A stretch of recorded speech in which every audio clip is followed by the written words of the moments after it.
والوں کی ایک محفل بعض لوگوں کی زندگی کا رخ بدلنے کا ذریعہ بن جاتی ہے۔ اسی لیے فرمایا دل ازل سے ہے کوئی آج کا شدائی ہے، تھی جو ایک چوٹ پرانی وہ ابھر آئی۔ یہ جو یوم میثاق کو عشق کی چوٹ پڑی تھی، ان کی محفلوں میں وہ چوٹ بھر آتی ہے، پھر وہ درد محبت دل میں نمایاں ہو جاتا ہے، پھر انسان اپنے آپ کو اللہ کے قریب محسوس کرتا ہے۔ اس لیے ایک شاعر نے ناز میں آ کر اپنے بارے میں اشعار کہتا ہے نازم بچشم خود کو جمال تو دیدہ است، افتم بپائے خود کو بقوید رسیدہ است۔ میں اپنی آنکھوں پر بڑا ناز کرتا ہوں کہ اس نے تیرے جمال کو دیکھا، میں اپنے پاؤں پر گرا ہوا ہوں اسی خوشی کی وجہ سے وہ تیرے کوچے کے اندر چل کر گیا ہے۔ ہر دم ہزار بورسا جنم دست خویش دا کو دامن نت گرفتہ بسم کشیدہ است۔ ہر لمحے میں اپنے ہاتھوں کو بوسہ دیتا ہوں کہ تیرے دامن کو انہوں نے پکڑا اور تجھے ہی اپنی طرف کھینچا۔ جب اللہ تعالیٰ کی طرف سے محبت ملتی ہے تو پھر انسان کو اپنے اوپر بھی پیار آتا ہے۔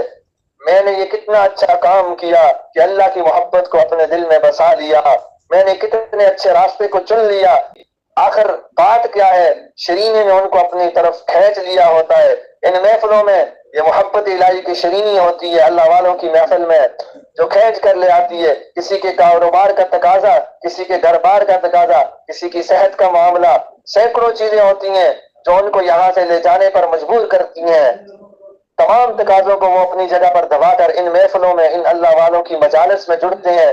یہاں ڈانٹ ڈپٹ بھی ہوتی ہے، سمجھانا بھی پڑتا ہے، آداب سکھانے بھی پڑتے ہیں۔ جب بھی تربیت کرنی پڑے گی تو کبھی پیار سے، کبھی ناراض ہو کر، جلال اور جمال دونوں انداز سے بندے کی تربیت ہوتی ہے۔ ماں باپ یہی تو کرتے ہیں، کبھی بچے کو پیار سے سمجھاتے ہیں، کبھی اس کو غصے میں آ کر سمجھاتے ہیں، عین غصے میں بھی ان کے دل میں پیار ہی پیار ہوتا ہے مگر بچے کو سمجھانا ہوتا ہے۔ اسی طرح سالکین کو اللہ والے جو ہے کتنی مرتبہ ایک بات پر ٹوکا جاتا ہے، روکا جاتا ہے، ڈانٹ ٹپٹ بھی کھانے پڑتی ہے، پھر بھی قریب آتے ہیں۔ وہ حلوائی کی دکان کی طرح ہٹ کر چاہتے نہیں ہیں۔ یہ محبت الہی کی شرینی ایسی ہے کہ جب دل کو ایک مرتبہ اپنی طرف کھینچ لیتی ہے تو جانے کا دل نہیں کرتا۔ کتنے لوگ ایسے ہوتے ہیں کہ وہ جو ہے اللہ والے ان سے ناراض بھی ہوتے ہیں، ان کے اوپر بعض دفعہ غصہ بھی کرتے ہیں لیکن وہ دور نہیں ہوتے۔ جن کے دلوں میں یہ محبت الہی جوش مارتی ہے وہ پھر عشق کی دکانوں کو تلاش کرتے پھرتے ہیں۔ جیسے دنیا میں حلوائی کی دکانیں ہوتی ہیں ایسے ہی اس دنیا میں عشق کی بھی دکانیں ہوتی ہیں۔ یہ جو اللہ والوں کی جگہ ہوتی ہیں، خانقاہیں ہوتی ہیں، یہ عشق کی دکانیں ہوتی ہیں۔ یہاں سے عشق کی پڑیاں ملتی ہیں۔ حکیم کے پاس چلے جاؤ جسمانی بیماری کی پڑیاں ملے گی، ان روحانی طبیبوں کے پاس چلے آؤ تو روحانی بیماریوں کی پڑیاں ملیں گی۔ محبت الہی والی ایسی ایک پڑیا دیتے ہیں کہ اندر کی ساری بیماریوں کی شفا کلی نصیب ہوتی ہے۔